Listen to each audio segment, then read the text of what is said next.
Handa na ba ang inyong mga puso para sa isang kwentong susubok sa hangganan ng pag-ibig at pagtataksil? Halina't pakinggan natin ang isang salaysay na mag-iwan ng marka.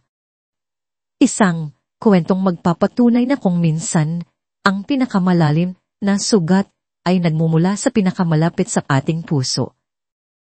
Sabi nila, ang tiwala ay parang isang salamin. Kapag nabasag, maaari mo pang pulutin ang mga piraso, pero hindi na ito maibabalik sa dati.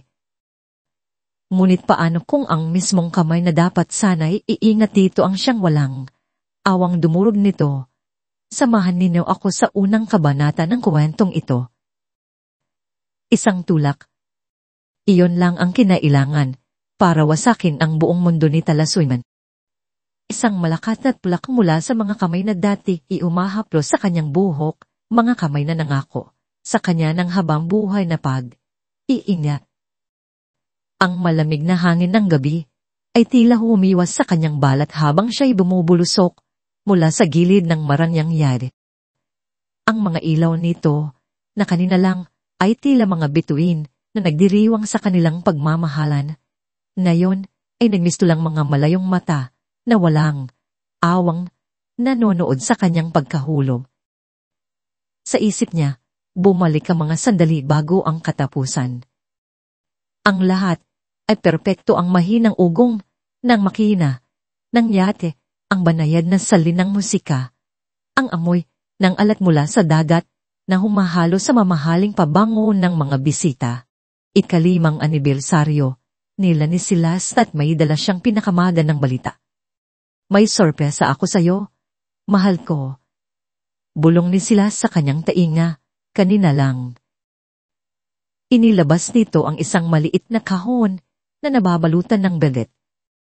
Sa loob, isang kuwintas na may pendant na diamante, kumikinang na parang patak ng hamog sa umaga.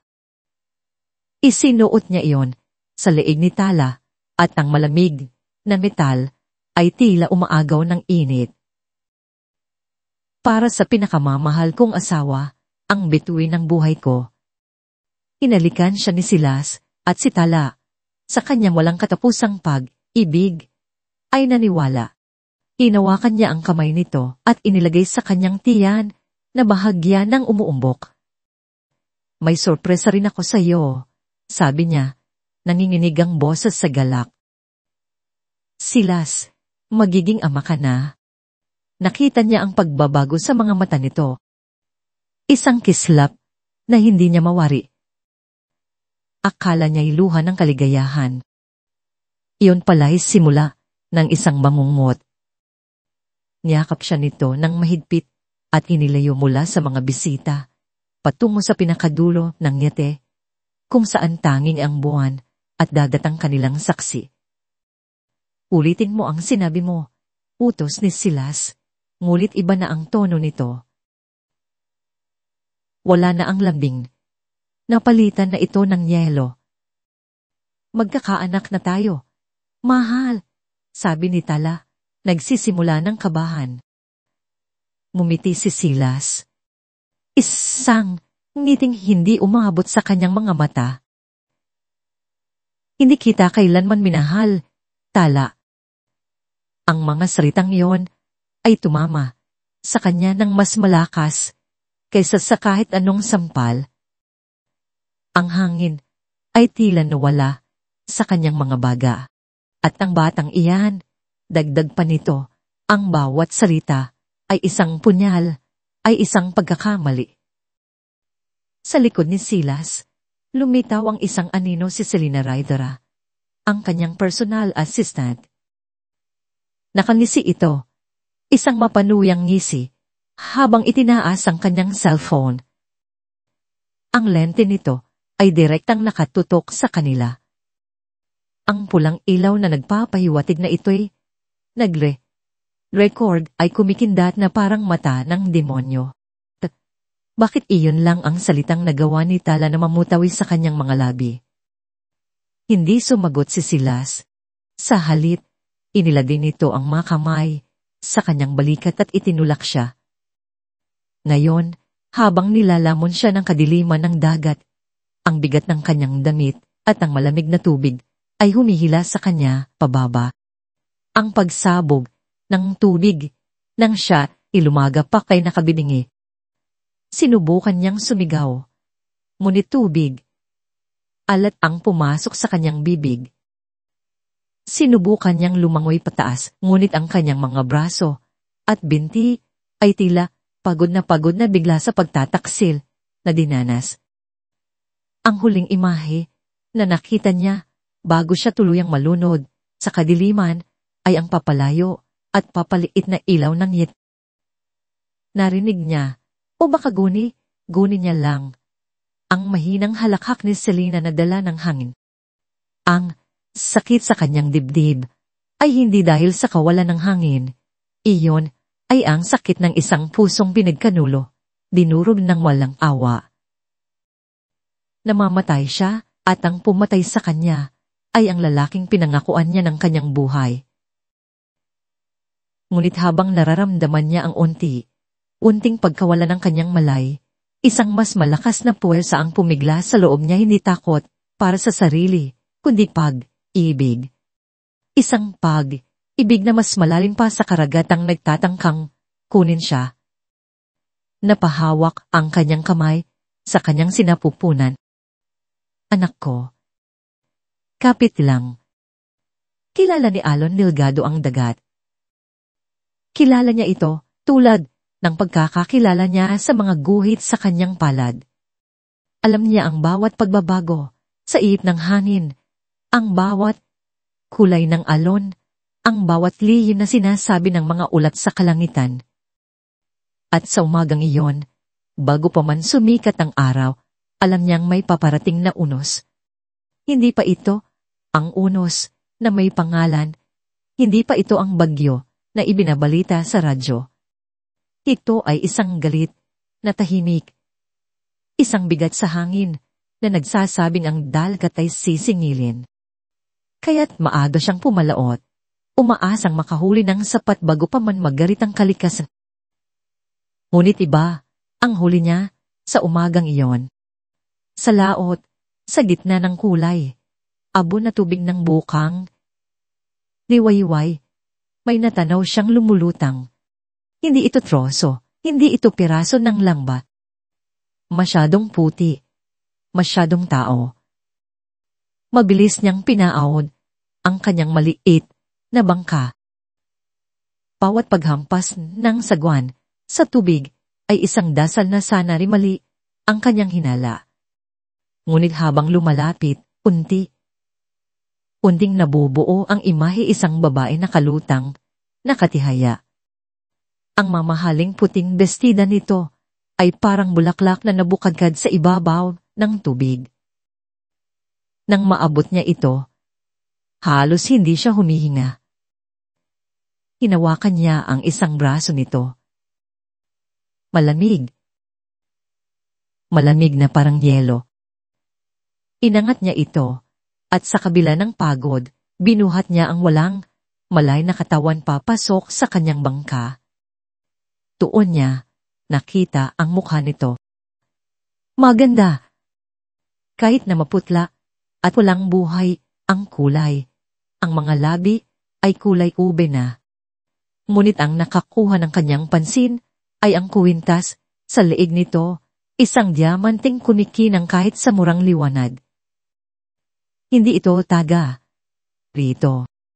Hindi ito taga baryo, amihan. Nagmamadali niyang sinuri kung ito'y humihina. Pinikit niya ang kanyang tainga sa dibdib nito. Wala siyang marinig. Inilagay niya ang kanyang daliri sa leeg nito at doon naramdaman niya ang isang napakahinang tibok. Parang bulong, parang huling asa. Buhay pa. Sa sandaling iyon, ang hangin ay biglang lumakas. Ang mga alon na kanina, banayad lang ay nagsimulang maging marahas. Ang langit na kulay, abo, ay naging halos itim. Tumating na ang unos. Walang oras na dapat sayangin.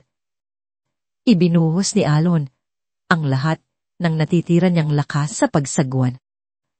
Bawat kalamnan sa kanyang likod at braso ay sumisigaw sa pagod, ngunit hindi niya ito ininda. Kailangan nilang makarating sa dalampasigan. Ang bawat hampas ng Alon sa kanilang bangka ay tila isang pagsubok. Ang dagat na nagbigay sa kanya ng babaeng ito ay siya ring dagat na nagbabantang bawiin sila pareho.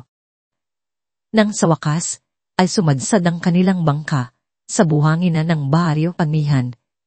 Kasabay nito ang pagbuhos ng malakas na ulan. Pinuhat ni Alon ang babae at halos tumakbo patungo sa kanyang maliit na kubo na nakatayo malapit sa dalampasigan. Hinihiga niya ito sa kanyang papag na kawayan. Ang kubo niya ay simple lang, isang silid na gawa sa kahoy at nipa, na ngayon ay tila niyayanig ng lakas ng hangin sa labas. Kumuha siya ng mga lumang kumot at mainat na ibinalot sa babae. Habang pinupunasan niya ang mukha nito, doon lang niya napansin ang tiyan nito. Umuungbok. Tuntis. Isang matinding kirot ang biglang sumuntok sa dibdib ni Alon. Isang alaala, isang pamilyar na sakit na matagal na niyang Biglang isang tunog ang pumunit sa katahimikan ng kubo, mas malakas pa sa ugong ng hangin sa labas. Isang sigaw. Tumilat ang mga mata ng babae, ngunit hindi ito mga matang nakakakita, ito ay mga matang puno ng sakit. Napahawak ito sa kanyang tiyan, at isa pang sigaw ang kumawala mula sa kanyang mga labi. Isang sigaw na alam ni Alon, ang sigaw ng isang babaeng manganganak. Ang lahat sa paligid ay tila naglaho. Ang takot, ang pagod, ang sarili niyang pigati. Napalitan nito ng isang kailangang gawin. Sa gitna ng bagyo, sa liwanag ng isang gasera, kailangan niyang iligtas hindi lang isa, kundi dalawang buhay. Uminga ka, sabi niya sa babae. Ang kanyang boses ay kalmado at matatag sa kabila ng kaguluhan. Uminga ka ng malalim. Tulungan mo ako. Sumunod ang mga oras na tila walang katapusan. Ang kubo ay napuno ng mga sigaw ni tala na sinasabayan ng hagupit ng ulan at kulob. Si Alon, gamit lamang ang kaalamang minana sa kanyang mga ninuno at ang alaala ng hindi niya malimutan ay naging gabay nito. At sa pinakamatinding pagkulob, kasabay ng pagyanig ng kanilang munting silungan, isang ibang klaseng iyak ang narinig. Manipis, ngunit puno ng buhay. Iyak ng isang sanggol. Mainat na binuhat ni Alon ang maliit na nilalang. Tinalot ito sa pinakamalinis niyang damit at inilagay sa mga braso ng ina nito. Nang tumila ang ulan at humina ang hangin, ang tanging maririnig na lang ay ang pagod na paghina ng babae at ang mahinang iyak ng sanggol. Tumingin ito kay Alon. Ang mga mata ay pagod, ngunit sa wakas ay may kamalayan na. Tumingin ito sa sanggol sa kanyang mga bisig. Pagkatapos, ay sa lalaking hindi niya kilala na nagligtas sa kanila. Ang kanyang boses ay mahina, parang isang bulong na dala ng hangin. Nasaan ako? Sino ka lumitas ang ilang araw sa loob ng kubo ni Alon? Na tila isang panaginip na sabay na payapa at nakakagambala. Sa umaga, ang liwanag na tumatagos sa mga siwang ng dingding na kawayan ang gumigising kay tala. Sa gabi, ang mahihinang iyak ng kanyang anak at ang tunog ng mga alon sa dalampasigan ang kanyang nalilinig. Ang kanyang katawan ay unti-unti nang bumabalik ang lakas, ngulit ang kanyang isipan ay nananatiling isang magulong dagat ng mga alaala. Paulit-ulit na naglalaro sa isip niya ang huling ngiti ni Silas, ang malamig na pagtulak, ang tawa ni Selena, at ang pag-asa na muntik nang malulod kasama niya. Si Alon ay isang presensyang tahimik. Aalis ito bago pa sumikat ang araw at babalik na may dalang isda. Maghahain ito ng pagkain sa isang maliit na mesa nang walang imik at titiyakin nitong may sapat na mainit na tubig para sa kanya at sa sanggol. Hindi ito nagtatanong at nagpapasalamat si Tala para doon dahil kahit siya, hindi niya alam kung paano sasagutin ang mga tanong na yon. Isang hapon, dumating si Alon mula sa bayan. Hindi lang isda ang dala. Mayroon itong isang lumang dyaryo na mainat na nakatuti. Iniabot niya ito kay Tala ng may aalinlangan sa kanyang mga mata. Naiwan ito sa tindahan. Sabi lang niya, bago muling tumalikod para asikasuhin ang kanyang mga lambat, binibigyan si Tala ng espasyo. Pinuklat ni Tala ang dyaryo at sa pangunahing pahina, sinalubong siya ng sarili niyang mukha. Isang litrato mula sa asal nila ni Silas. Ang kanyang ngiti sa litrato ay puno ng pag-ibig at pag-asa. Isang hangal na babaeng walang kamalay, malay sa ahas na kanyang pinakasalan. Ang headline ay sumangpa sa kanya ng mas malakas pa sa Alon tragic accident at siya. Isnaslers, Tala Suiman Montmayor Presudied. Naninginig ang kanyang mga kamay habang binabasa ang mga salita. Accident. Isang aksidente. Ganoon lang nila isinulat ang pagtatangka sa kanyang buhay. Inilarawan sa artikulo ang isang masayang selebrasyon na nauwi sa isang trahedya, isang umano'y pagkadulas, isang biglaang pagkaulog, at ang kabayanihan ni Silas sa pagtatangkang iligtas siya, ngunit huli na ang lahat. Tumulo ang kanyang mga luha. Pumapatak sa papel na naglalaman ng kasinungalingan tungkol sa kanyang kamatayan. Hindi ito mga luha ng lungkot para sa sarili. Ito ay mga luha ng galit. Galit dahil ninakaw na nga sa kanya ang kanyang buhay, ninakaw pa sa kanya ang kanyang katotohanan. Tila nabasa ni Alon ang bigat sa kanyang katahimikan. Kinuha nito ang isang maliit at lumang telebisyon mula sa sulok. Isinaksak ito at pilit na hinanap ang signal. Sa wakas, isang malabong imahe ang lumitaw, isang news report. At doon sa screen ay ang mukha ng kanyang berdugo, si Silas, nakasuot ng itin. Ang kanyang mukha ay larawan ng perpektong pagluluksa. Kinakapanayan siya. It's a nightmare, I can't wait after sabi ni Silas, nanininig pa ang boses.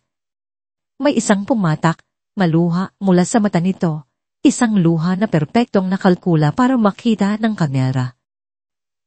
Allows my everything, my star.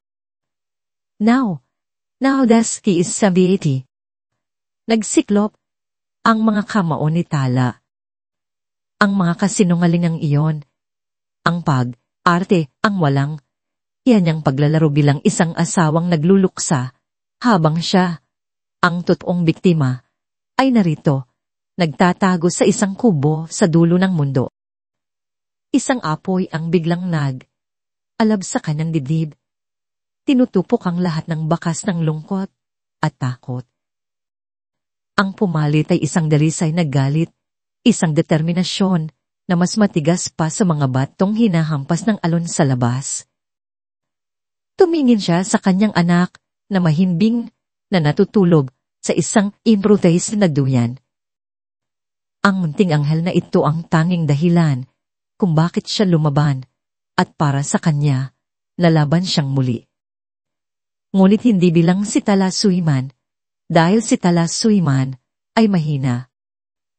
Si Tala Suiman ay nagtiwala. Si Tala Suiman ay patay na. Pinatay siya ni Silas Sayate. Inilibing siya ng dyaryo. Para mabuhay, kailangan niyang hayaan itong mamatay. Tumingin siya kay Alon, ang lalaking nagligtas sa kanya, ang tahimik na saksi sa kanyang muling pagsilang. Pwede ba akong umiram ng telepono? Anong niya? Ang kanyang boses ay hindi na mahina. Mayroon na itong bigat, mayroon ng bagsik. Tumango si Alon. Kinuha ang kanyang lumang cellphone at iniabot ito sa kanya. May isang numero lang sa isip niya. Ang numero ng taong pinagkakatiwalaan ng kanyang ama, nang higit sa sino man, ang taong itinuring niyang pangalawang ama. Nag-bell siya, bawat ring ay isang dagundong sa kanyang dibdib. Sa wakas, isang boses ang isang matandang lalaki ang sumagot. Hello. Huminga ng malalim si Tala. Tito Diwa. Buhay po ako.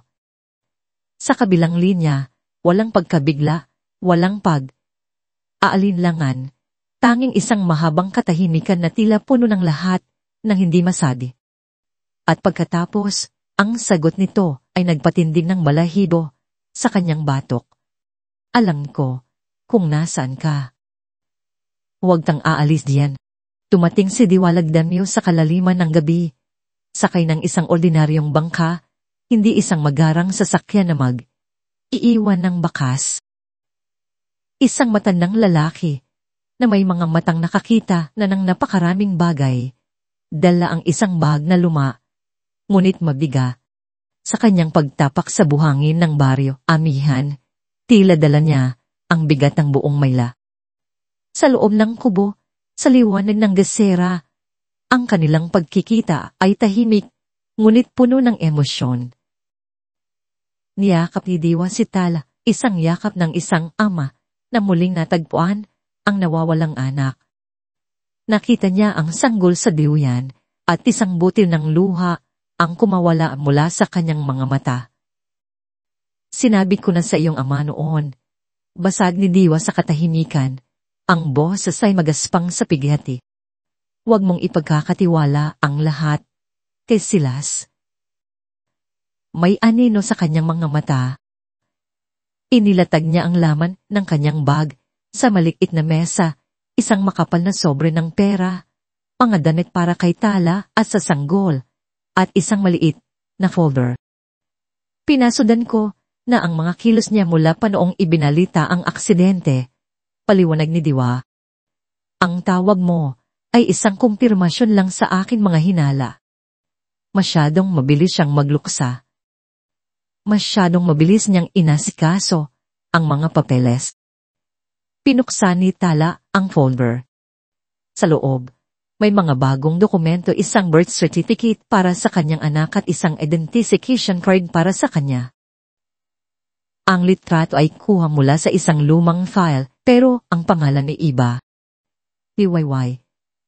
Pasa ni Tala sa pangalan. Tukang, Liwayway.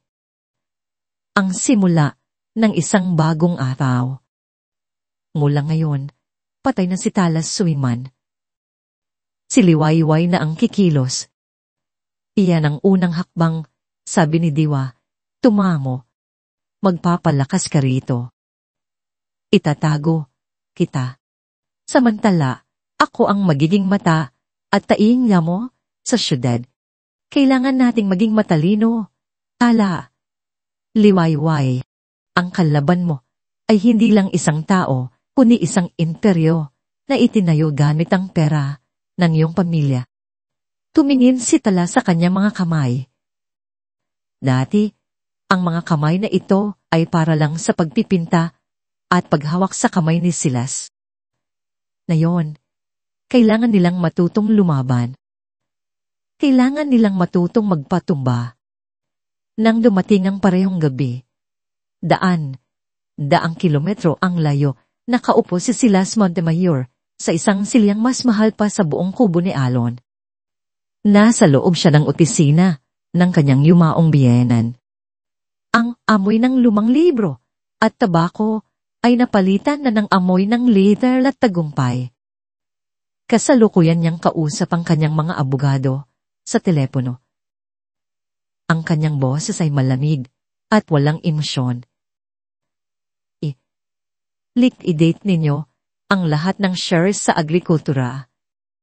Ilipat ang pondo sa Montemayor Holdings, utos niya. At tungkol sa bahay sa probinsya, ibenta niyo na. Wala itong sentimental value sa akin. Sentimental value. Iyon ang paboritong makasyuna ni Tala at ng kanyang ina. Ngunit, para kay Silas, isa lang itong asset sa isang listahan. Apos na ang laro. Nanalo na siya. Ang lahat ng pinaghirapan ng mga suiman sa loob ng maraming henerasyon ay nasa ilalim na ng kanyang palad. Siya na ngayon ang hari ng Kastilyo. Pinatay niya ang tawag at umikot sa kanyang sila, nakatanaw sa mga kumikinang na ilaw ng syudad. Ang syudad na handa ng luhuran siya. Ngumiti siya. Isang ngiting kontento, isang ngiting walang kaluluwa. Ang multo ni Tala, suwiman, ay tuluyan ng nailibing sa ilalim ng dagat. Ngunit ang mga multo ay may sariling paraan ng pagbabalik. Nang gabing iyon, sa malawak na kama, kung saan dati niyang niyayakap si Tala, hindi siya mapakali. Nananaginip siya. Nasa ilalim siya ng madilim na tubig. Malamig. Mabigat ang kanyang dibdib. Tila may nakadagan. Sinusubukan niyang lumangoy paakyat, ngunit may humihila sa kanyang mga paa. At sa kadiliman sa ilalim niya, may nakita siyang liwanag. Ang liwanag mula sa diamanting kuwintas ni Tala. At pagkatapos, nakita niya si Tala, lumulutang sa harapan niya. Ang puting bestida nito ay sumasayaw sa agos. Ang mga mata nito ay bukas, nakatitig sa kanya.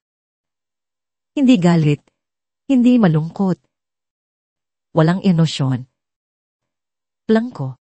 At iyon ang mas nakakatakot. Dahan, itinaas nito ang kamay at hinawakan ang kanyang mukha. Ang haplos nito ay kasing lamig ng kamatayan at bumuka ang bibig nito, ngunit hindi salita ang lumabas, kundi tubig. Nagising si Silas na humihingal. Ang dibdib ay tumatalon. Pawis na pawis siya. Ang sutlang kumot ay tila nakapulupot sa kanyang leeg. Silas, anong problema ang boses ni Selena mula sa kanyang tabi? Lumingon si Silas.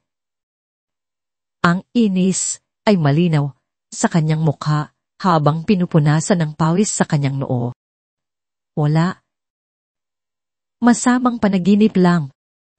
Ang kanyang pagtanggi ay mabilis at matigas, tila isang pader na biglang itinayo.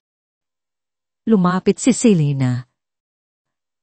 Ang manipis na seda ng kanyang pantulog ay humahagod sa sahig. Hinawakan niya ang braso nito. You, mere shouting or, makinason parang nalulunod, bulong niya. May bahid ng pag-aalala sa kanyang boses.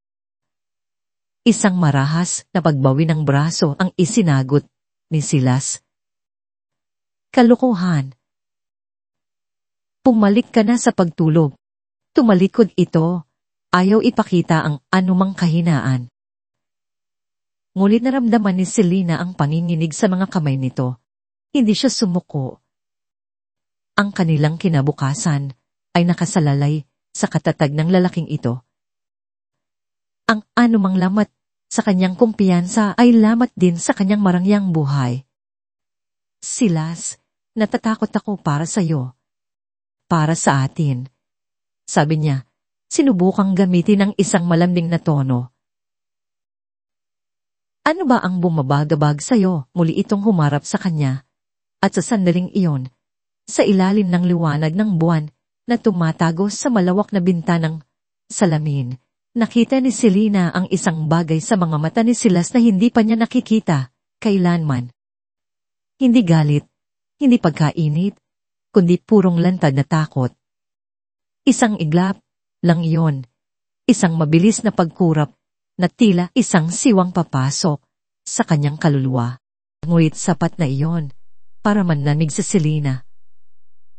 Ito ang takot ng isang taong nakakita ng multo. Agad na tinakpan ni Silas ang takot na iyon ng isang maskara ng galit. Sinabi ko nang wala. Matulog ka na. Ang kanyang sigaw ay umalingaw sa malawak na silid. Pinutol ang anumang natitirang paglalambing sa pagitan nila. Tumalikod na ito ng tuluyan. Iniwan si Selena na nakatayo sa gitna ng kadiliman. Pumalik si Selena sa kama, ngunit hindi na siya makatulog. Ang init ng katawan ni Silas sa tabi niya ay hindi na nagbibigay ng kapanatagan, kundi ng panganib. Ang makapangyarihang lalaking nagbigay sa kanya ng lahat, ang lalaking pumatay para sa kanilang kinabukasan, ay takot sa isang panaginip. At napagtanto ni Selena na ang multo na gumagambala sa pagtulog ni Silas ay hindi bastang multo lang. Ito ay ang anino ng isang babaeng itinulak niya sa dagat at natakot siya sa ideya na baka ang mga anino, kung minsan, ay natututong lumangoy pabalik sa dalampasigan. Ang mga linggo sa baryo, amihan, ay lumipas na may sariling ritmo, isang ritmong malayo sa magulong musika ng syudad. Ang tunog ng mga alon, ang orasan ni tala. Ang pagsikat ng araw ang hudyat ng simula, at ang paglubog nito sa likod ng karagatan, ang hudyat ng pamamahinga. Sa umaga, habang natutulog pa ang kanyang munting anak na pinangalanan niyang araw, sa kanyang isip, lumalabas si Tala para tulungan si Alon sa paghahanda ng mga lambat nito. Sa una, isa lang siyang taga. Obserba, ngunit ang pagiging palamuti lamang ay hindi niya gusto. Kailangan niyang maging abala. Kailangan niyang maramdaman na may silbi ang kanyang mga kamay. Turuan mo ako, sabi niya isang umaga kay Alon na nooy abala sa pagsusulsi ng isang malaking butas sa lambat.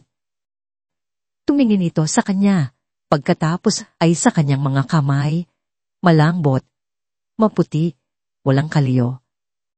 Mga kamay ng isang babaeng hindi pa nakaranas ng hirap. May aalinlangan sa mga mata nito, ngunit tumangurin ito at umusog para bigyan siya ng pwesto. Hawakan mo ang karayom ng ganito, sabi niya. Ang kanyang boses ay magaspang, ngunit matiyaga. Ipinakita niya ang tamang paraan.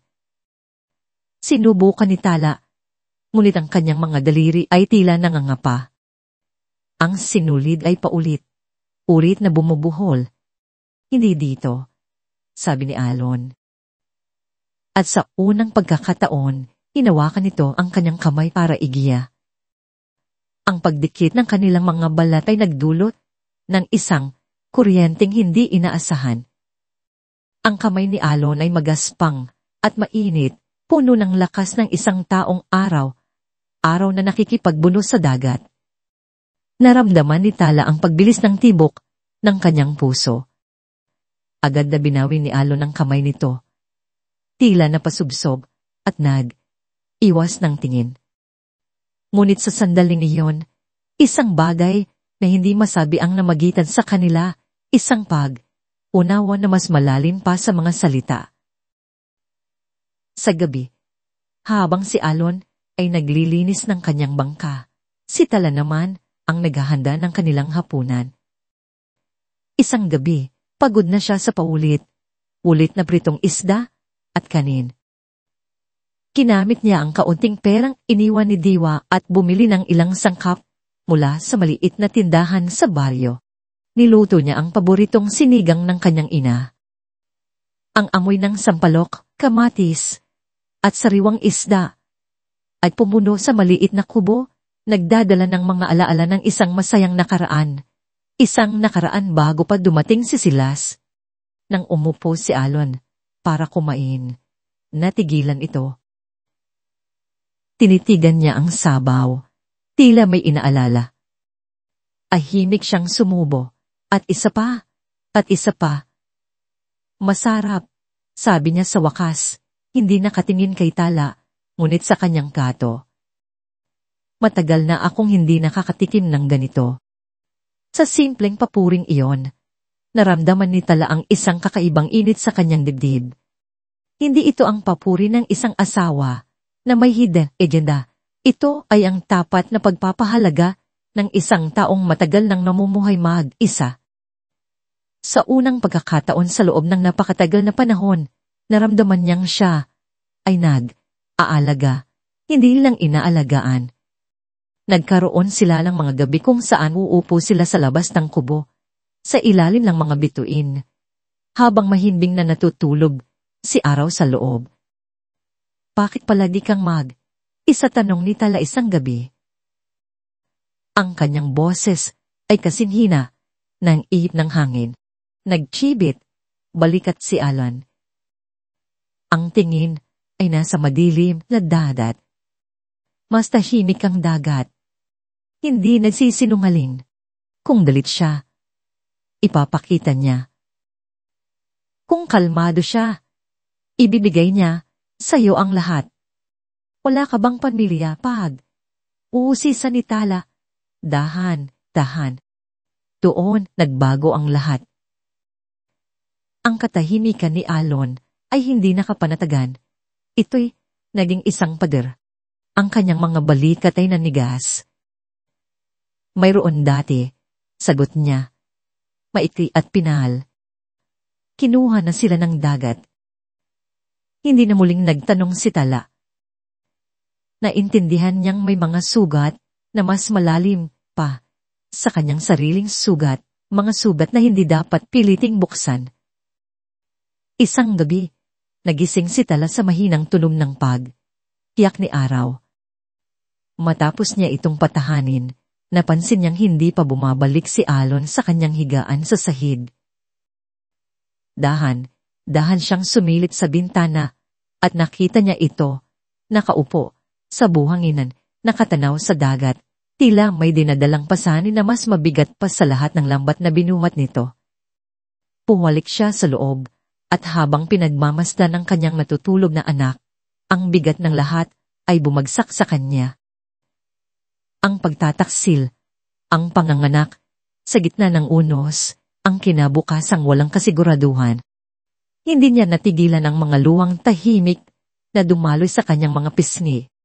Maya, naramdaman niya ang isang presensya sa kanyang likuran. Hindi siya lumingon. Pagkatapos, naramdaman niya ang isang magaspang na kumot na dahang ipinatong sa kanyang mga balikat. Walang salitang binitawan si Alon. Tahimik lang itong tumayo roon saglit, isang aninong nagbabantay, bago bumalik sa kanyang higaan. Ang simpleng gesto na iyon ay mas tumagos pa sa puso ni Tala kaysa sa lahat ng mamahaling regalo ni Silas. Kinagabihan, hindi siya makatulog. May narinig siyang kaluskos. Dahan siyang bumangon. Sa liwanag ng buwan na tumatagos sa bintana, nakita niya si Alon. Nakaupo ito sa sahig. Nakatalikod sa kanya, may hawak itong isang bagay na maliit at kwadrado. Tinititigan niya ito nang may matinding kalungkutan. Gumawa ng ingay si Tala nang hindi sinasadya. Mabilis na lumingon si Alon. Ang kanyang mga mata ay nagpapakita ng pagkagulat. Sa isang iglap, bago pa niya maitago, nakita ni Tala kung ano yon, isang kupas na litrato ng isang babae na nakangiti at isang maliit na batang lalaki sa kanyang kandungan. Mabilis itong itinago ni Alon sa kanyang bulsa, tila isang sikretong ayaw niyang ibahagi kanino man. Ang mundo ni Diwa, Lagdanyo, ay hindi binubuo ng buhangin at alon, kundi ng papel, alikabok, at mga lihim na ibinubulong sa telepono. ang kanyang maliit na opisina sa isang lumang gusali sa Maynila ay ang kanyang kanlungan at ang kanyang sentro ng operasyon. Mula rito, pinagmamasdan niya ang interior ni Silas Montemayor, naghihinday ng tamang pagkakataon para magpakawala ng isang lindol. Ngunit sa umagang iyon, ang lindol ay tila patungo sa kanila. Tumunog ang kanyang telepono, isang burner phone na para lamang sa mga pinaka-confidential na usapan. Isang numero na hindi nakarehistro. Ang kanyang informante sa loob ng Montemayor Holdings. May problema, bungad ng boses sa kabilang linya, nanininig at apurado. Nagpadala ng mga tao si Montemayor papunta sa mga probinsya sa baybayin. Nagtatanong sila. Napatigil sa paghina si Diwa. Anong klaseng tanong mga tawag? O nga hindi pamilyar na tawag na ginawa noong mga linggo pagkatapos ng insidente. Sinusuyod nila ang mga records ng telco sa probinsya ng Sinagtala. Isang malanig na kaba ang gumapang sa likod ni Diwa. Ang tawag ni Tala. Ang iisang pagkakamali na nagawa nila sa simula. Isang hiblang sinulid na kung mahihila ay magtuturo mismo sa kinaroroonan nito. Salamat, sabi ni Diwa, bago pinatay ang tawag. Agad niyang tinawagan si Tala gamit ang isa pang ligtas na linya. Ilang rin, bago ito sumagot. Ito, Liwayway, sabi ni Diwa, ginamit ang bago nitong pangalan. Makinig kang mabuti. Huwag kang panit. Nalaman ni Silas ang tungkol sa tawag. Nagpadala siya ng mga tao para mag-imbestiga diyan. Isang matalim na paghina ang narinig niya mula sa kabilang linya. Narinig niya ang mahinang iyak ng sanggol sa background. At pagkatapos ay ang boses ni Tala, pilit na binapakalma. Anong gagawin natin ngayon? Wala, sagot ni Diwa, kahit na ang kanyang isip ay nagkakarera. Manatili ka lang dyan. Huwag kang usap sa kahit sinong hindi mo kilala. Ako na ang bahala. Pagkatapos ng tawag, napasuntok si Diwa sa mesa. Ang alikabok ay lumipad. Ang kanilang plano ay masyadong mabagal. Habang sila'y iipon ng maliliit na ebidensya ng pandaraya sa negosyo, si Silas naman ay kumikilos na parang isang mangangasong papalapit sa kanyang biktima. Napagtanto niya na ang paghihiganti ay hindi isang pagkaing masarap ihain ng malamig. Kung minsan, ito ay isang apoy na kailangang sindihan bago ka maunahang masunog. Pumalik siya sa simula sa gabi ng insidente sa listahan ng mga crew at bisita sa yate. Ang video ni Selena ay ang tanging matibay nilang ebidensya, ngunit alam niyang madali itong maipawalang bisa sa kote bilang gawa ng isang selosang kerida. Kailangan nila ng isang bagay na hindi matatawaran. Isang bagay na mula sa isang taong walang motibo. Tinawagan niya ang isang matagal ng koneksyon, isang retiradong hepe ng security na maraming alam na sikreto tungkol sa mga mayayaman. Ben, kailangan ko ng pabor, sabi ni Diwa. Ang listahan ng lahat, ang crew, sa Yeti Silas Montemayor noong gabi ng anibersaryo nila. Matagal na yun. Bakit wag ka nang magtanong? Tingnan mo kung sino sa kanila ang biglang umalis sa trabaho o nagkaroon ng malaking pera pagkatapos ng gabing iyon. Ilang oras ng nakakabinging paghihintay ang lumipas. Nang tumawag pabalik si Ben, ang boses nito ay may halong intriga. Mayroon akong nahanap. Isang batang waiter, pangalan ay Leo. Nag-resign isang linggo pagkatapos ng insidente. At 2 araw pagkatapos noon, may pumasok na ₱250,000 sa bank account ng nanay niya mula sa isang kumpanyang pag-aari ni Montemayor. Pagkatapos, naglaho na parang bula ang bata. Tumayo si Diwa. Ang kanyang puso ay nagsimulang tumibok ng mabilis. Ito na. Ito ang hiblang sinuli na kailangan niya. Nagsimulang mag-ugnay. Ugnay ang lahat sa kanyang isip. Bakit babayaran ni Silas ang isang waiter para manahimik dahil may nakita ito? At kung may nakita ito, sa panahon na yon, malaki ang posibilidad na mayroon din itong isang teorya ang nabuo sa kanyang isip. Isang teoryang napakalinaw at napakadelikado. Ang video ni Selena ay para sa blackmail, panghawak. Isang sandata na magagamit niya laban kay Silas kung sakali.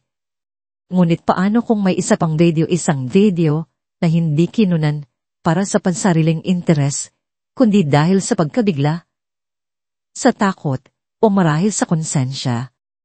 Muli niyang tinawagan si Tala. May pag-asa. Sabi niya, hindi na itinago ang pananabik sa kanyang boses. Tingin ko, may isa pang saksi. Isang video na kinunan dahil sa konsensya, tanong ni Tala. Ang pag-asa ay maririnig sa kanyang boses. Oh. At kung tama ako, iyon ang magiging bala na tatapos sa kanya, sabi ni Diwa. Ngunit kailangan niyang maging tapat sa panganib. Pero may problema. Kung hinahanap na ng mga tao ni Silas ang pinagmulan ng tawag mo, siguradong hinahanap na rin nila ang batang ito, papatahimikin ng tuluyan. Nasaan siya ayon sa huling impormasyon ni Ben? Nagtatago siya sa isang malayong isla sa Palawan. Takot na takot. Kailangan nating mauna sa kanya bago pa siya mahanap ni Silas. May panganib sa hangin. Nararamdaman ito ni Alon sa paraan ng paghampas ng Alon sa dalampasigan. Nararamdaman niya ito sa biglaang pagtahimik ng mga ibon. Ngunit higit sa lahat, nakikita niya ito sa mga mata ni Tala. Pagkatapos ng tawag mula kay Diwa, nagbago ang babae. Ang kapayapaang unti nang nananahan sa kanya ay napalitan ng isang pamilyar na anino, ang takot. Nakikita niya ito sa paraan ng mas mahigpit nitong pagyakap sa anak, sa paglingon nito sa tuwing may maririnig na kaluskos sa labas. Si Tala ay muling naging isang hayop na nasukol, at hindi ito gusto ni Alon. Ang baryo, ang nihan, ay kanyang teritoryo. Ang nalampasigang ito ang kanyang santuaryo, at ang babae, at ang sanggol na iniligtas niya mula sa dagat, kahit ayaw niyang aminin, ay naging bahagi na ng santuaryong iyon. Ang sino mang magtatangkang guluhin ang kanilang katahimikan, ay kailangan munang dumaan sa kanya. Kaya't, nang muling dumating si Diwa makalipas ang isang araw, hindi na naghintay si Alon. Sinalubong niya ito sa may pampangbago pa man ito, makarating sa kubo. Inarangan niya ang daan nito, hindi sa paraang marahas, kundi sa paraang hindi natitinag, tulad ng isang malaking bato sa dalampasigan. Sino ang humahabol sa kanya? Tanong ni Alon. Direkta at walang paligoy-ligoy. Ang kanyang boses ay kalmado, ngunit may bigat na nagpapahiwatig na hindi siya aalis hanggat hindi niya nakukuha ang sagot. Natigilan si Diwa. Sinuri niya ang mangingisda sa kanyang harapan. Nakita niya ang determinasyon sa mga mata nito, ang lakas sa mga braso nitong sanay sa hirap.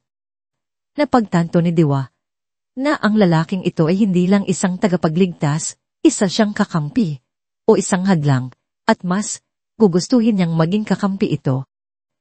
Umuntong, hininga si Diwa. Ang asawa niya, isang demonyong nag-aanyong tao. Dinala ni Diwa si Alon sa isang lugar na hindi sila maririnig ni Tala at isinalaysay ang lahat, ang pagtataksil sa Yaet, ang planong pagpatay, ang kasinungaling niya sa media, ang kapangyarihan at impluensya ni Silas Montemayor. Habang nakikinig, walang nagbago sa ekspresyon ni Alon. Ngunit sa loob niya, isang bagyo ang namumuo. Ang galit na naramdaman niya noong una niyang makita si Tala na lumulutang sa dagat ay nagbalik. Mas matindi at malinaw. Ngayon, ang kasamaan ay may pangalan na, may mukha na. Kinagabihan, matapos umalis ni Diwa, paasikasuhin ang isang bagay sa bayan, naupo si Alon sa labas ng kubo. Pinagmamasdan si Tala habang pinapatulog nito ang sanggol. Nakikita niya ngayon, hindi lang ang isang biktima, kundi isang mandirigma. At lahat ng mandirigma ay nangangailangan ng sandata at kakampi. Nilapitan niya ito. Umupo siya sa tabi nito sa buhanginan. Narinig ko ang lahat, ani ni Alan. Ang kanyang tingin ay nasa madilim na karagatan. Hindi lumingon si Tala. Pasensya na kung nadamay ka pa rito. Umiling si Alon. Pinili kong madamay noong iniahon kita mula sa tubig. Tumingin siya kay Tala at sa unang pagkakataon, hinahayaan niyang makita nito ang sakit na matagal na niyang itinatago. Mayroon din akong anak dati, isang lalaki, at isang asawa. Ang mga salita ay tila mabigat na inilabas mula sa kanyang dibdib. Masaya ka ni. Simple lang ang buhay. Ang dagat ang nagbibigay sa anin ng lahat. Ngunit ang dagat din ang kumuha sa kanila. Ikinuwento niya ang tungkol sa isang bagyong mas malakas pa sa bagyong nagdala kay Tala sa kanyang dalampasigan. Ang pagtaas ng tubig, ang paghampas ng mga alon na palang mga dabuhala, ang paggupo ng kanilang maliit na bahay, at kung paano niya sinubukang iligtas silang dalawa. Ngunit masyadong malakas ang agos. Kinuha sila mula sa kanyang mga bisig. Araw, tinatanong ko ang sarili ko kung may nagawa sana akong iba. Pagpapatuloy niya ang sa saybasad. Araw, sinisisi ko ang dagat. Araw, sinisisi ko ang sarili ko. Tumingin siya sa mga mata ni Tala na ngayon ay puno ng luha, hindi para sa sarili kundi para sa kanya. Noong gabing dumating ka kasabay ng unos, parang binibigyan ako ng dagat ng pangalawang pagkakataon para itama ang isang pagkakamali para iligtas ang hindi ko na iligtas noon. Hinawakan niya ang kamay ni Tala, magaspang sa magaspang. Isang kamay na nasugatan ng lambat at isang kamay na nasugatan ng buhay. Ipinangako ko sa dagat na hindi na ako magpapatalo sa kanya. Poprotektahan ko kayo, sabi niya. Ang bawat salita ay isang panunumpa. Hindi ko hahayaang may mangyaring masama sa inyo ni Araw. Hindi. Nang bumalik si Diwa, dala ang isang mapa ng Palawan at mga posibleng ruta, iba na ang naabutan niya. Hindi na 2 taong pinagbuklod ng aksidente, kundi 2 taong may iisang layunin. Inilatag ni Alon ang mapa sa sahig na kawayan. Ang kanyang mga daliri na sanay sa dagat ay itinuro ang mga lugar na dapat iwasan. Masyadong delikado ang rutang ito. Maraming nagpapatrolya. Dito tayo. Dadaan, sabi niya, iginuhit ang isang landas sa pagitan ng maliliit at hindi kilalang mga isla. Alam ko ang mga lihim na daanan ng tubig. Mga lugar na hindi alam ng mga taga-syudad. Habang sila'y nagpaplano, muling tumunog ang telepono ni Diwa. Nakinig ito ng tahimik. Ang mukha niya ay dahang nawala ng kulay. May problema, sabi niya pagkatapos ibaba ang tawag. Tumingin siya kay Tala. Nakausap ng aking tao, ang saksi. Pumayag siyang makipagkita. Pumayag siya na ibigay ang video. Isang hininga ng pag-asa ang napakawala ni Tala.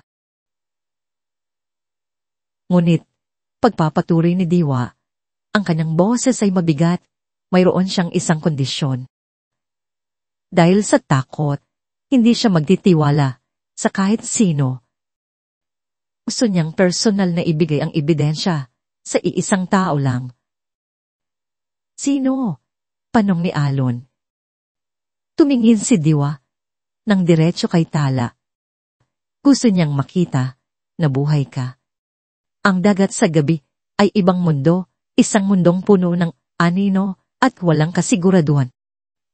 Para kay Tala, ito ang mundong halos pumatay sa kanya. At ngayon, kailangan niyang muling magtiwala rito para mabuhay. Ang bangka ni Alon ay maliit lang, ngunit matatag. Sumasayaw ito sa mga alon na may kumpiyansa, tila bahagi ng karagatan mismo. Habang binabaybay nila ang madilim na tubig palayo sa barilanihan, ang tanging nagsisibing ilaw nila ay ang buwan at ang mga bituin. Si Diwa ay nahiwan kasama si Araw, isang desisyong mahirap, ngunit kailangan. Ang misyon na ito ay para lang sa kanila. Nakaupo si Tala sa harap ng bangka, mahigpit ang kapit sa kahoy.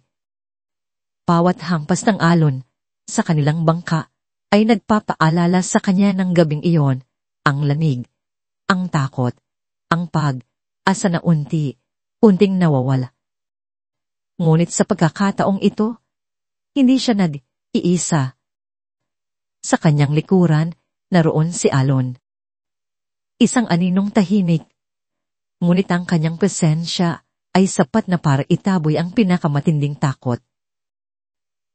Hindi siya nagsasalita, ngunit nararamdaman ni Tala ang kanyang mga mata na laging nakabantay. Makalipas ang ilang oras na tila walang katapusan, natanaw nila ang isang maliit na isla. Walang mga ilaw ng kabahayan, angin ang makapal, naggubat na sumasalubong sa dalampasigan. Ito ang lugar na napagkasunduan. Mag-iingat ka, sabi ni Alon habang tinutulungan siyang bumaba. Ang kanyang kamay ay humawak sa braso ni Tala ng mas matagal kaysa sa kinakailangan.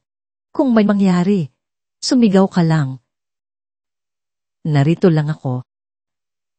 Tumango si Tala, huminga ng malalim, at nagsimulang maglakad papasok sa dilim. Ang tagpuan ay sa isang abandonadong kubo sa gitna ng maliit na gubat. Habang papalapit, nakita ni Tala ang isang mahinang ilaw ng kandila na nagmumula sa loob. Ang kanyang puso ay kumakabog na parang tambol.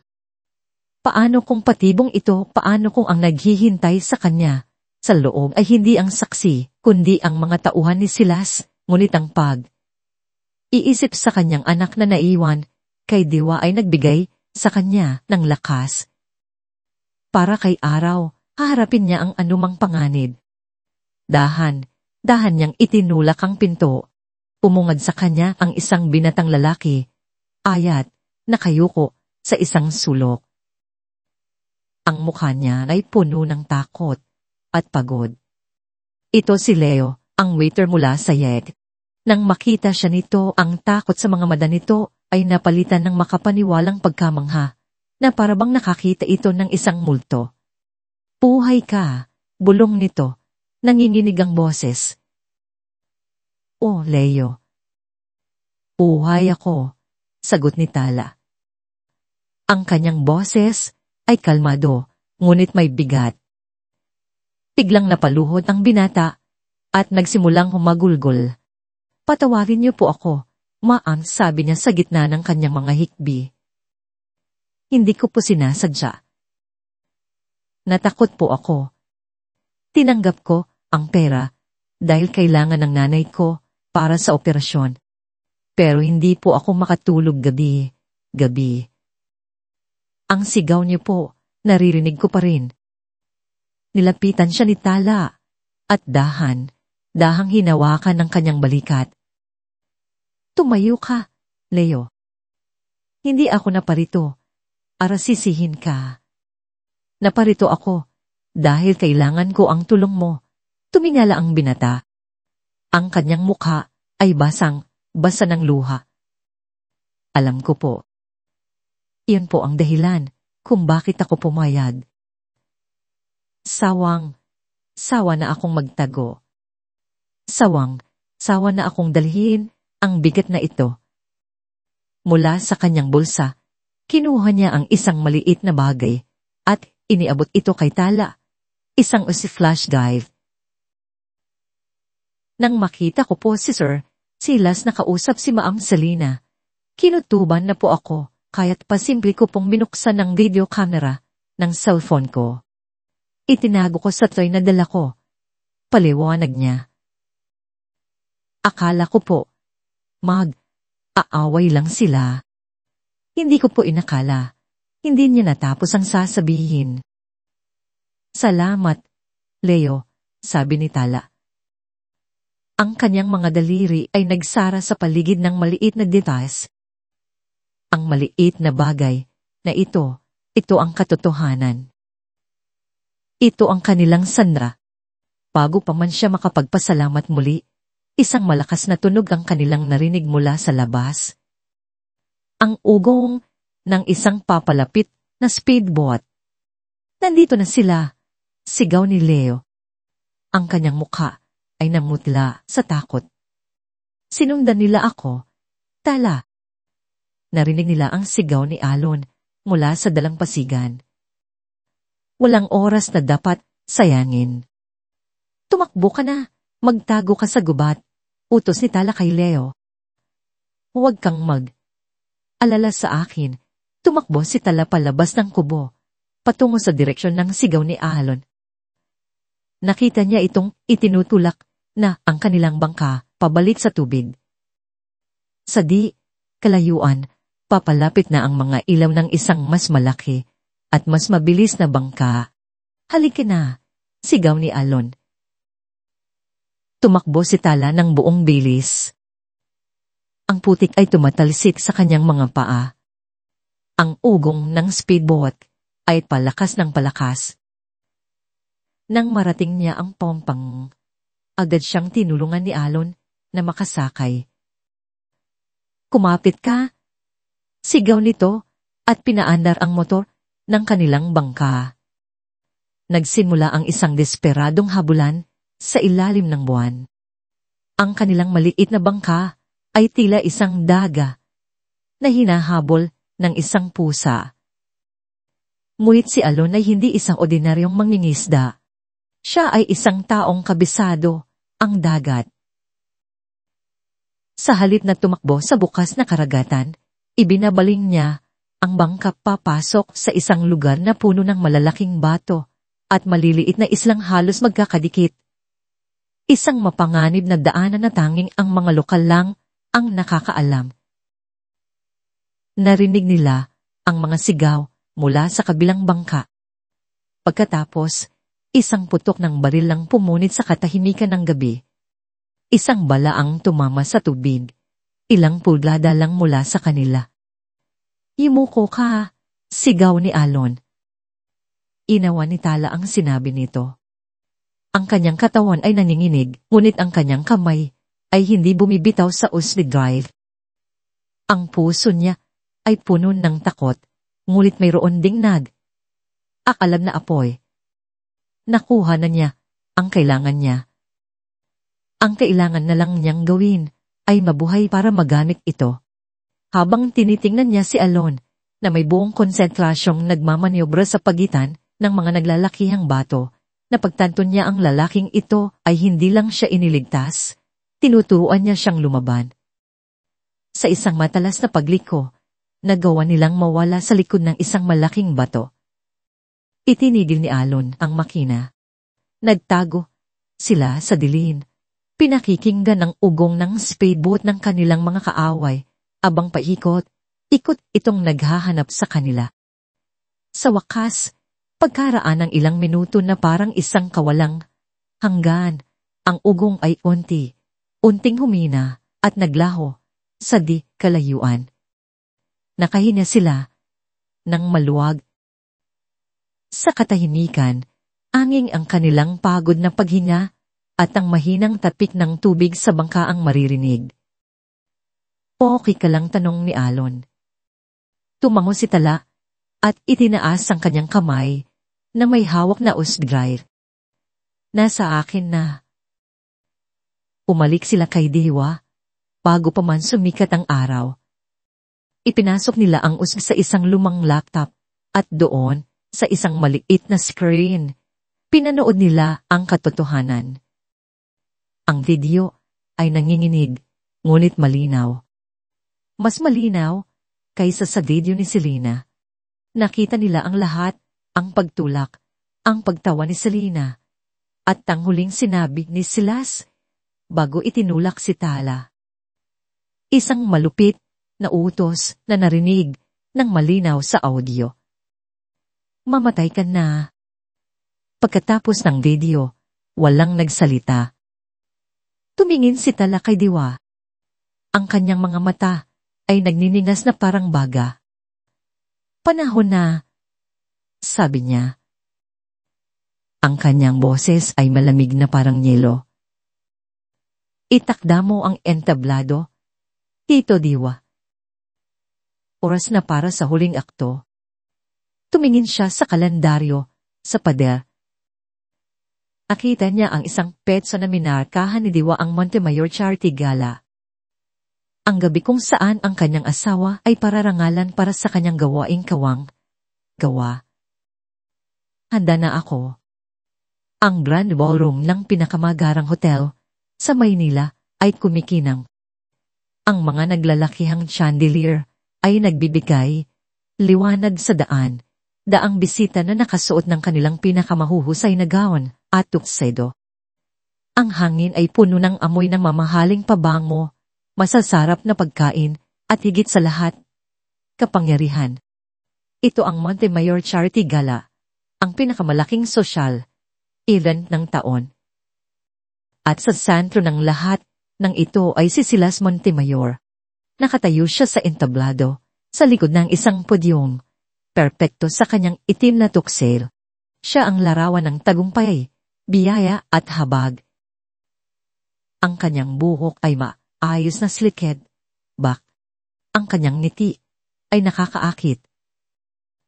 Ang kanyang mga mata ay blanco. Sa kanyang tabi, si Selena Rivera ay nakasuot ng isang pulang gown na agaw, pansin. Ang kanyang ngiti ay kasingkinang ng mga alahas sa kanyang leeg. Sila ang perpektong asawa, isang larawan ng kasinungalingan. Mga kaibigan, mga kasama, simula ni Silas, ang kanyang boses ay malumanay at puno ng emosyon. Umaalingaw mo sa buong ballroom. Tonight, we gather here not for ourselves but for others. Para sa mga nangangailangan. Nagpatuloy siya sa kanyang talumpati. Nagsasarita tungkol sa pagtulong at pagbibigay. At pagkatapos, ginamit niya ang kanyang alas. Kaya ng marami sa inyo ang nakakaalam. Pagpapatuloy niya ang kanyang boses ay bahagyang nanginginig na tila pinipigilan ang pag-iyak. Ilang buwan na ang nakalipas nang mawala sa akin ang lahat. Ang aking minamahal na asawa, si Tala, ang bituin ng aking buhay, ay kinuha sa akin ng napakaaga. Isang kolektibong buntong, hininga ng awa ang narinig mula sa mga manunood. Ang ilan ay nagpunas pa ng kanilang mga mata. Itinatag ko ang Tala Foundation bilang parangal sa kanya, upang ang kanyang liwanag ay magpatuloy na magbigay pag-asa. Habang siya ay nagsasalita sa likod ng entablado, sa control room, anino ang kumikilos. Si Diwa Lagdanyo, nakasuot ang uniforme ng isang teknisyan, ay mahinahong ipinasok ang isang USB drive sa main video console. Isang tangulang mula sa kanya at ang tunay na palabas ay magsisimula na. Kaya't sa gabing ito, alalahanin natin na ang pag-ibig. Biglang namatay ang mikropono ni Silas. Ang mga ilaw sa entablado ay kumislap at namatay. At ang dalawang malalaking screen sa magkabilang gilid ng entablado na kanina nagpapakita ng logo ng foundation ay biglang naging itin. Isang bulungan ang nagsimula sa mga manonood. Technical difficulties, sabi ng ilan. Ngunit hindi iyon technical difficulties. Biglang umilaw ang mga screen. Ang lumabas ay hindi ang logo ng foundation, kundi isang nanginginig na video na kuha mula sa isang cellphone. Ang lokasyon, isang yate sa gabi. Ang mga tao, si Silas, at isang babaeng nakaputing bestida, si Tala. Nagsimula ang kaguluhan. Narinig ng lahat ang boses ni Silas mula sa video, malupit at walang emosyon. Hindi kita kailanman minahal, ala. Napatingin ang lahat mula sa screen, patungo kay Silas sa entablado. Ang kanyang mukha ay namutla. Si Selena, sa tabi niya ay nanigas. Ang kanyang mga mata ay nanlalaki sa takot. Stop this! Sigaw ni Silas sa mga technician, ngunit walang nakikinig. Ang video ay nagpatuloy. Narinig ng buong ballroom ang pag-amin ni Tala tungkol sa kanyang pagbubuntis. At pagkatapos, ang malupit na sagot ni Silas, ang batang iyan, isang pagkakamali. Ang mga bulungan ay naging mga sigaw ng pagkabigla. It's fitty. It's edited. Sigaw ni Silas, sinusubukang bawiin ang atensyon ng mga tao. This is a malicious attack on my character. At pagkatapos, sa screen, nakita ng lahat ang pagtulak. Ang pagkahulog ni Tala sa madilim na tubig. Ang video ay natapos. Ang mga screen ay muling naging itim. Ang ballroom ay napuno ng nakakabinging katahimikan na sinundan ng isang pagsabog ng galit at pagkalito. Tawa lang yan, desperadong sigaw ni Silas. Nasaan ang prueba? At tila bilang sagot sa kanyang tanong, ang mga screen ay muling umilaw. Kung kulang pa yan, isang boses ang umalingaw-ngaw sa sound system. Isang boses na pamilyar, ngunit mas matatag, mas malamig. Isang bagong radio ang nagsimulang mag-play. Ito ay mas malinaw. Uha, mula sa ibang anggulo. Mula sa pananaw ng isang taong nagtatago, nakita nilang muli ang buong eksena ang pag-uusap, ang pagtulak. Ngunit sa pagkakataong ito, narinig nila ang hindi narinig sa unang video. Bago itinulak ni sila si Tala, may ibinulong ito, at ang audio ng pangalawang video ay napakalinaw mamatay ka na. Ang apat na saridang iyon ay tumagos sa puso ng lahat ng naroroon. Hindi na ito isang away, mag-asawa. Ito ay isang pag-amin. Ang mga screen ay namatay, at ang isang spotlight ay biglang bumukas. Hindi nakatutok kay Silas, kundi sa gilid ng entablado. At mula sa dilin, isang babae ang lumabas. Nakasuot siya ng simpleng itim na bestida. Ang kanyang buhok ay nakatalilang. Walang alahas, walang palamuti. Hindi siya ang maningning na Tala Suiman na kilala nila. Siya ay isang bagay na mas malakas, isang bagay na mas totoo. Siya ay isang nakaligtas. Naglakad siya ng dahan patungo sa gitna ng entablado. Ang kanyang mga mata ay hindi bumibitaw sa nakanganga, si Silas. Ang buong ballroom ay natahimik. Ang mga hininga ay pinigil. Ang isang multo ay nagbalik. Sino ka nanininig na tanong ni Silas, kahit na alam niya ang sagot. Tumigil si Tala sa harap niya, ilang talampakan lang mang pagitan. Sabi mo, ako ang bituin ng buhay mo, sabi niya. Ang kanyang boses ay kalmado, ngunit matalin na parang bubob. Pero ang mga bituin, Silas, hindi nalulunod. Nagliliwanag sila sa pinakamadilim na gabi. Sa sandaling iyon, bumukas ang mga pinto ng ballroom. Pumasok ang mga pulis. Ang kanilang mga uniforme ay tila isang sumpa sa karanyan ng paligid. Napaatras si Silas. Ang kanyang mukha ay isang maskara ng purong takot at pagkagapi. Tumingin siya kay Tala, hindi na bilang isang asawa kundi bilang kanyang tagahukom. Sana namatay ka na lang talaga, sigaw niya. Ang huling hibla ng kanyang pagpipigil ay napunit. Iyon ang kanyang huling salita bilang isang malayang tao. Habang pinupusasan siya ng mga pulis, ang mga flash ng kamera ay kumikislap na parang kidlat. Ang kanyang pagbagsak ay kasing bilis at kasing ingnay ng kanyang pag-akyat sa kapangyarihan. Hindi pinanood ni Tala ang pagdakip sa kanya. Sa halip, tumingin siya sa mga manonood, sa mga matang nakatitig sa kanya. At sa unang pagkakataon, sa loob ng maraming buwan, naramdaman niya ang bigat na nawawala mula sa kanyang mga balikat. Hindi ito tagumpay. Hindi ito paghihiganti. Ito ay hustisya. 6 na buwan. Lumipas ang 6 na buwan na parang isang mahabang paghina ng maluwag. Ang ingay ng media ay unti-unting humina.